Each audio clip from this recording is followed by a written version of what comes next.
ক্ষেত্ৰত শিৱসাগৰ নাগৰিক মঞ্চই বিশ্বস্ত সূত্ৰে জানিব পাৰিলোঁ যে শিৱসাগৰৰ পৰা জিলা আয়ুক্ত কাৰ্যালয়টো নতুন জেগালৈ স্থানান্তৰিত কৰিব খুজিছে শিৱসাগৰ সমষ্টি বাদ দি।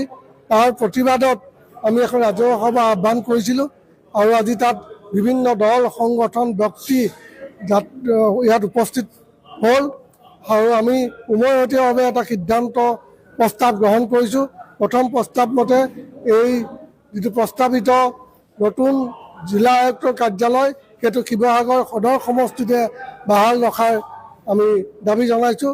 আৰু দ্বিতীয়তে একে সময়তে আমি আন এটা খবৰ পাইছিলোঁ যে অসমৰ বিভিন্ন জিলাত একোটাকৈ বিজ্ঞান যাদুঘৰ প্ৰতিষ্ঠা হ'ব আৰু শিৱসাগৰত যি বিজ্ঞান যাদুঘৰ প্ৰতিষ্ঠা হ'ব সেই বিজ্ঞান যাদুঘৰটিও শিৱসাগৰ সদৰ সমষ্টিতে প্ৰতিষ্ঠা হ'ব লাগে। আজি সভাত আমি এই দুটা